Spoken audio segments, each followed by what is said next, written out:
নমস্কার, আমি বিউটি পাল স্বাধীন নার্সিং ইনস্টিটিউটের জিএনএম এর থার্ড ইয়ারের স্টুডেন্ট। আজকে আমার আলোচ্য বিষয় হচ্ছে মৌখিক স্বাস্থ্যবিধি।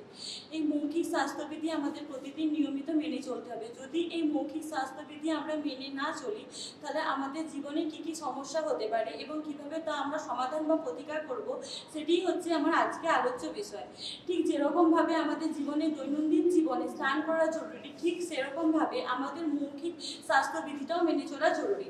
এই মৌখিক স্বাস্থ্যবিধি আমরা কিভাবে মেনে চলবো সেটা যদি আমরা বলতে চাই, তাহলে তার প্রথমেই আছে আমাদের দাঁত। আমাদেরকে অবশ্যই প্রতিদিন দিনে দুবার করে দাঁতে ব্রাশ করতে হবে, এবং এই ব্রাশ যদি আমরা না করি তাহলে আমাদের একটা সাধারণ সমস্যাতে দিন যাইতে সেটাতে আমরা ভুক্তভোগী হতে পারি।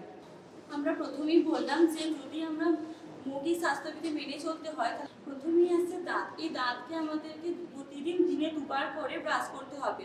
সকালে ঘুম থেকে ওঠার পরে যেরকম আমরা ব্রাশ করি, ঠিক সেরকমভাবে রাতে ঘুমোতে যাওয়ার আগেও আমাদের ব্রাশ করা উচিত। এই ব্রাশ করতে গেলে যেভাবে আমাদের দাঁত জীবাণু মুক্ত হবে, সেগুলির 5টি স্টেপে আজকে আমি আপনাদেরকে বলবো। প্রথমে ওপরে এবং নিচে স্ট্রোক ব্যবহার করে বাইরের পৃষ্ঠে ব্রাশ ব্যবহার করি। এটাকে যদি আঙুলটাকে যদি আমি ব্রাশ ধরে নিই, তাহলে এই আঙুলটাকে আপনি এদিক থেকে ধরে একটা স্ট্রোকের মাধ্যমে ভেতর থেকে বাইরের দিকে নিয়ে আসতে হবে। তারপরে স্টেপ হচ্ছে বৃত্তাকার গতি ব্যবহার করে বাইরের পৃষ্ঠে ব্রাশ করুন। তাহলে এই আঙুলটাই আমাদের ধরুন ব্রাশ, তাহলে এইটাকে এইভাবে গোল সার্কেল করে বা বৃত্তাকার ভাবে আমাদেরকে ঘোরাতে হবে। যদি এটা দ্বিতীয় স্টেপ হলো, এরপরে আমরা বলবো আপনি কিভাবে তৃতীয় স্টেপ। আপনার দাঁতের ভেতরের পৃষ্ঠের জন্য পুনরাবৃত্তি করুন। যে ব্রাশটাকে নিয়ে আমরা এই দিক থেকে এইভাবে ঘোরাবো, এটাকে পুনরাবৃত্তি করব। তারপরে সামনে এবং পেছনে স্ট্রোক ব্যবহার করে চিবানো পৃষ্ঠে ব্রাশ ব্যবহার করুন। এটাকে এরকম করে করে সেভাবে ব্যবহার করুন। তো আপনার জিহ্বা পৃষ্ঠে ব্রাশ ব্যবহার করুন।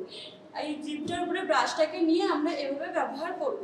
তাহলে আপনাদের কিছুটা হলেও জীবাণু মুক্ত হবে আপনাদের দাঁত। বুঝতে পারলেন? দাঁত আমাদের জীবনে অত্যন্ত একটি গুরুত্বপূর্ণ ভূমিকা পালন করে আমাদের খাদ্য অভ্যাসের পক্ষে।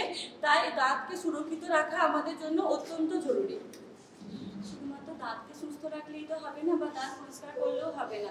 এর জন্য আমাদের দৈনন্দিন খাদ্যাভ্যাসে কিছু পরিবর্তন আনতে হবে।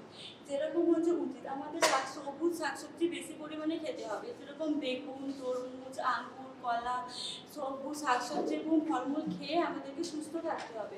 তবে বেশি পরিমাণে মাছ, মাংস, ডিম এইসব জিনিস খেতে হবে।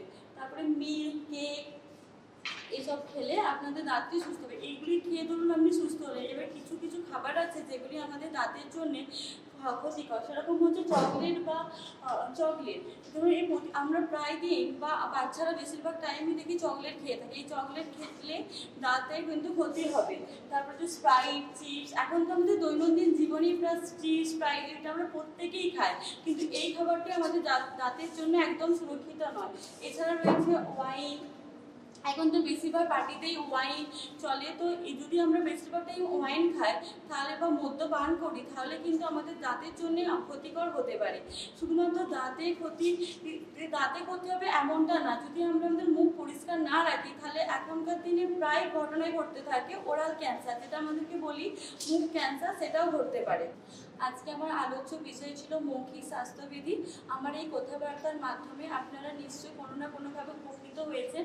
যদি আপনাদের এই ভিডিওটি ভালো লাগে, তাহলে অবশ্যই লাইক, কমেন্ট, শেয়ার এবং সাবস্ক্রাইব করতে ভুলবেন না। নমস্কার।